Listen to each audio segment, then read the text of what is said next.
أعوذ بالله من الشيطان الرجيم. بسم الله الرحمن الرحيم. لا إله إلا هو يحيي ويميت ربكم ورب آبائكم الأولين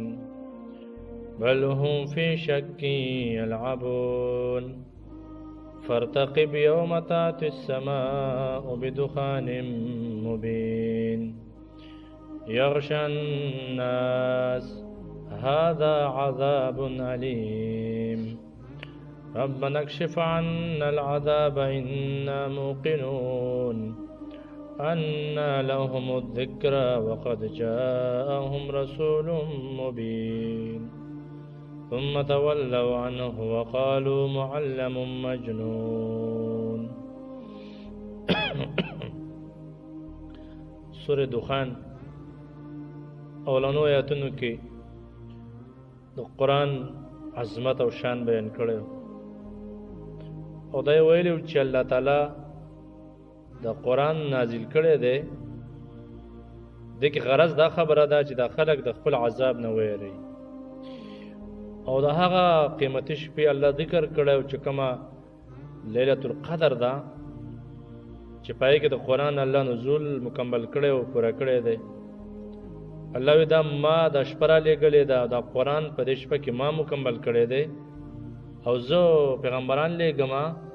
او زه کتابونه لېږونکی ذات یم. بیا د الله تعالی شان او د الله صفات بیانېدل چې الله رحمتونه را لېږي، سمیع او علیم ذات دی، د اسمانونو او د ځمکو د هغې څه چې په دې منځ کې دي د هغې رب الله تعالی دی. نو دې آیتونو کې الله د هغې مزید الله خپل مزید صفات بیانوي او خپل شان بیانوي او دا بیانوي چې د خلکو ته د دې ګناه په وجه باندې الله کله کله په دنیا کې عذاب ورکوي چې هغه عذاب الله راوستی او د دخان سورې دخان کې د دخان ټکی راغلی دی ځکه دا نوم ورته صحابه او د الله پیغمبر یې ښیو دخان دا لوګي ته او دوړې ته ویلی کېږي. نو الله خپل صفات ذکر کوي لا اله نشته بل معبود الا هو مگر دقه الله دی یحیی و یمیت ژوندي کول او مړه کول کوي. ربکم چې دا رب ستاسو دی او رب آبائکم الاولین او رب ستاسو د مخکنو مشرانو دی. داسې نه ده چې صرف ستاسو رب دی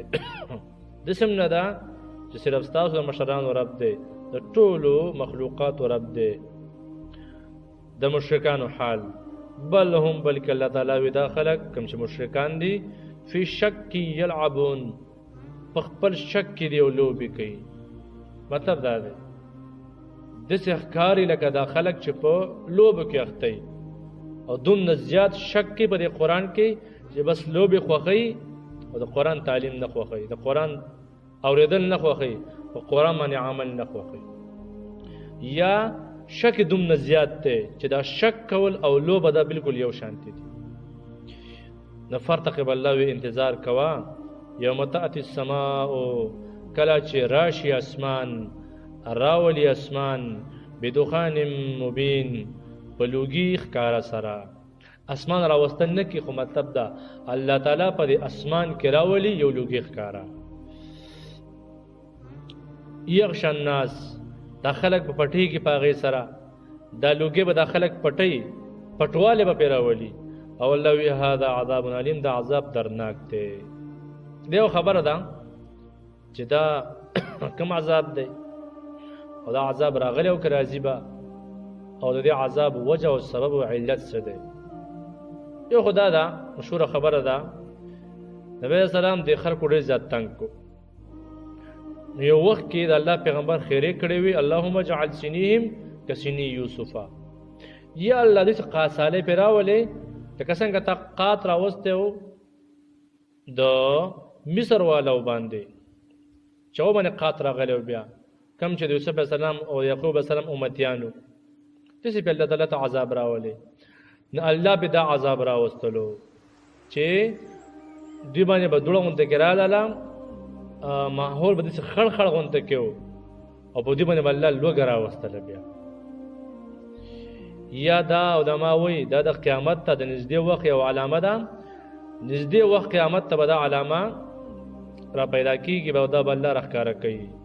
یعنې د قیامت د نږدو علامو یو علامه ده صحابي دی عبدالله بن مسعود رضی الله عنه هغه وی دام دقه خبره ده د پیغمبر اسلام دا خیری دی خیری یې کړی وی د خلکو باندې قات راغلی و او قات داسې قات پرې راغلی و د ځمکې هر څه به یې خوړل چې کم څه ازمیږي او کم څه په غاغونو باندې ماتیږي میده کېږي دقه به یې خواړو او اسمان ته بیا کتلو او یا دا وه چې په اسمان کې الله تعالی لوګې او دوړه راوستې وه چې دوی باندې خړوالی پټوالی راوستی و او په ځمکه باندې الله قات راوستی و ځکه الله د دواړو اختیارمند دی ځمکه اسمانونه د الله تعالی دي د دواړو باندې الله تعالی د دواړو طرف نه الله عذابونه راوستی شي او داسې قات پرې راغلی و چې دا په روایت کې راغلی دي نبی اسلام فرمایي داسې خطرناک قات پرې راغلی و چې د خلکو به ګندګي دی یو بل خوړله بیا دومره د خوراک څه ورته نه میلاوېدل یو به ګندګه د ناست و د بل به انتظار کوو چې دی به کله پاسي دا ګندګي العیاذ بالله زه وخورم پیغمبر پورې مسخرې کول دیندار خلکو پر ټوکې کول اخرنی انجام یې دقه وګرځي چې بس په اخر کې خپله ګندګي خوري بیا د یو عالم دی مجاهد شاه اسماعیل شهید رحمه الله هغه د لرې علاقو نه را روان شو د عربو نه او دا سن او دا ټول علاقې فتح کړې وې دې علاقې ته هم راغلی و دا پېښور او دا علاقې د انګریزانو نه هغه قبضه کړې وې اخیستې وې د هغه هم خلک خلاف دا نوې خبرې کوي دا وې دا خامخا د دیندارۍ علامت دا دی چې ستا به خلک خلاف دا د عمر رضی الله عنه یو قول دی عمر رضی الله عنه وویل چې ته که د صحیح دین بیانې ستا به خامخا خلاف خلک جوړېږي او چې تا خبره بیانوله او ستا هېڅوک هم خلاف نه و نو ستا خبره صحیح نه ده نو دنیا دغه خلک خلاف را پاسېدلي وو داسې پکې و بیا چې درګۍ هم علاقه ده مشهور علاقه ده درګۍ د مردان او دغه علاقې ملکن ایجنسي ورته ویلی کېږي نو هغې کې هم داسې کسان وو چې بیا به په اخره کې د خپله ګندګي به یې خوړله بیا نور څه به یې نه خوړل ځکه چې د یو مجاهد و د یو عالم دین او د یو دینداره کس په خلاف باندې را پاسېدلي وو نو دا یو علامه او د عذاب یو عذاب الله په دې باندې راوستی و یو قول پکې دا هم د مخکې مې ته وویل چې دا د قیامت ته نږدې عذاب دی کېدای شي دواړه ممکني دا مکې والا باندې هغه وخت کې راغلی او الله په نږدې وخت کې بیا قیامت ته هم راولي مسلمان به سوال کوي د الله نه دعا به کوي الله یا الله دې نه مونږ بچ کا دغه الله ذکر کوي ربنا ای رب زمونږ اکشف عنا العذاب درګه زمونږ عذاب یا دا الله تعالی د دې خلکو هغه حالت ذکر کوي الله به عذاب راوستو دعاګانې شروع کړې وي یا الله اکشف عنا العذاب زمونږ د عذاب درې کا ان مؤمنون مونږ ایمان راوړونکي یو خو په کې راغلی په شان د بنی اسرائیل باندې چې دا خبره هغوی هم کوله خو ایمان نه راوړلو الله وی ان لهم الذکر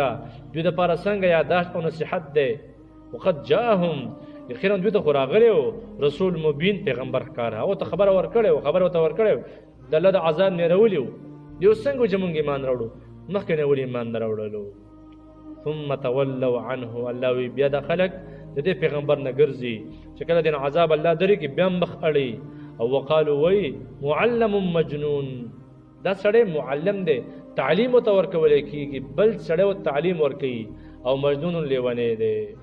دا به ویل مکې کې یو هلک دی ډېر هوښیار هلک دی دا پیغمبر پټ پټ ځي او د هغه نه سبق یادوي او بیا موږ ته بیانوي قرآن د هغې جواب کړی دی اعجمیون و عربیون دا سړی خو عجمي دی پیغمبر خو عربي دی قرآن خو په عربي چې پکې دی دا به ورته خبره کوله معلم دا پیغمبر معلم دی تعلیم ورته ورکولی کېږي د بل طرف نه او مجنون لیونی دی العیاذ بالله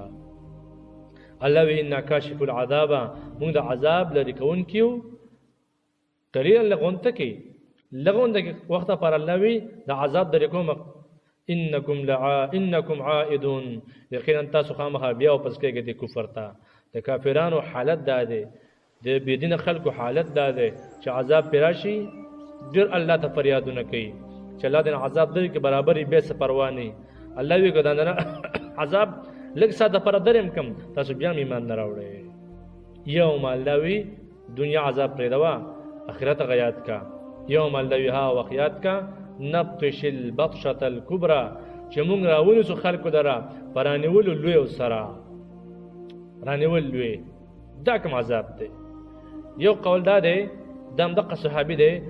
عبد الله بن مسعود رضی الله عنه هغه وی دا عذاب دی یوم البدر د مشرکانو په پیغمبر سم تنګ کو پهلوانو ترونه پکیو ترون ځامن پکیو د پیغمبر خلاف ملا تړلې وا الله په عذاب راوړي کو 314 مسلمانان الله تیار کړو صحابه کرام هغه د زر کافرانو سم دي برابر والیو دا په الله عذاب راوسته معلومه شولا چې جهاد او جنگ او قتال د کافر د لپاره عذاب دی او مسلمان د لپاره په کې پور امن موجود دی بیا او یاد لري دا د عذاب د اخرت ته چې الله به سمرا ونیسي لکه څنګه چې قران کې الله وی ان بطش ربک لشدید الله نیول ډیر سخت دی دنیا نیولم ځان له خبره واسره کې خبره د قیامت د عذاب ده چې د به الله تعالی ونیسي الله وی یوم هغه وخت کا نبتش البطشه الكبرى چې موږ به د خلک راونیسو ولنیولو لوی سره او په عذاب لوی سره ان منتقمون الله مونږه انتقام بدلا غستون کیو ځکه چې دنیا کې د مسلمان تنګاو پیغمبر تنګاو او دین په خلاف باندې را پاسې دلو نو الله وی ال تو سزا ورکوم داغه او عذاب ورکوم بیا هم د دې لپاره چې دې د خپل عمل هغه بدلو مومي او هغه ته ملاوي شي چې دې بیا دغه نه بیا د خبره د روز ته نو خلکو کې پاتې شي چې دا عمل کو نه په کار کې دا عذاب ملاويږي بیا لا اله نشته بل معبود الا هو مگر د الله دی یحیی و یمیت ژوند کول او مړ کول کوي ربکم چې رب تاسو دی او رب ابائکم الاولین او رب تاسو د مخکنو مشرانو دی پلار نیکو بابا بل هم بلکې دوی فی شک یلعبون الله وی په شک دی او لوبي کوي فرتقب انتظار کوا اے پیغمبرام یوم تات السماء کلا چې راشي اسمان بدخان مبین په لوګیخ کارا سره د عذاب لوګي وي یخش الناس پټي د خلق د عذاب پټي د خلق لرا هذا عذاب علیم الله د عذاب درناک ته ربنا ای رب زمونږ دعاګانې کې دوی اکشف عنا العذاب یا العذاب زمونږ لری کا ان مؤمنون یقینا مونږ ایمان دورن کیو الله وسنګ بشي دا خبره فرعون هم کړي وا ان لهم الذکر دوی د پاره بسنګ یاداش شي دوی د پاره بسنګ نصيحت شي وقد جاءهم رسول مبين یقینا دوی ته راغلی او پیغمبر ښکارا او تخکارا دین بیان کړو دوی نو منلې ثم تولوا عنه بیا دوی مخ اړې د پیغمبرنا اراست نه کوي